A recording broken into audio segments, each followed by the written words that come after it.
தமிழகத்தில் உண்மையான மாற்று அரசியலை முன்னெடுக்கவும் கூட்டணி ஆட்சி அமைத்திடவும் மக்கள் நல கூட்டணிக்கு வாக்களித்து வெற்றி பெற செய்ய வேண்டும் என்று மதிமுக பொதுக்குழு கூட்டத்தில் தீர்மானம் நிறைவேற்றப்பட்டது. மதிமுகவின் 24வது பொதுக்குழு கூட்டம் திருச்சியில் இன்று நடைபெற்றது.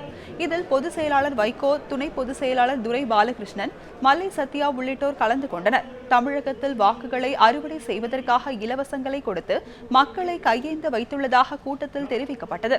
இதற்கு திமுக, அதிமுக ஆகிய கட்சிகளே காரணம் என்றும் உண்மையான மாற்று அரசியலை முன்னெடுக்க மக்கள் நல கூட்டணிக்கு வாக்களித்து வெற்றி பெற செய்ய வேண்டும் என்பன உள்ளிட்ட பல்வேறு தீர்மானங்கள் நிறைவேற்றப்பட்டன. அனைத்து துறைகளிலும் குறையோடிவிட்ட ஊழலால் மக்கள் நம்பிக்கை இழந்துள்ளதாகவும் கூட்டத்தில் தெரிவிக்கப்பட்டது.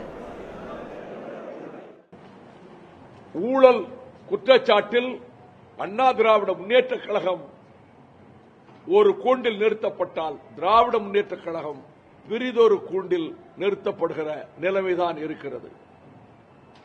சதவிகித வேறுபாடு இருக்கலாம். திமுகவை விட அதிமுக இன்னென்ன துறைகளிலே அதிக ஊழல் செய்திருக்கிறது. முன்னைய ஆட்சியை விட இப்பொழுது அதிக ஊழல் நடக்கிறது. அது உண்மை. ஆனால் இந்த விஷச்சூழலிலே இருந்து தமிழகம் விடுபட வேண்டும்.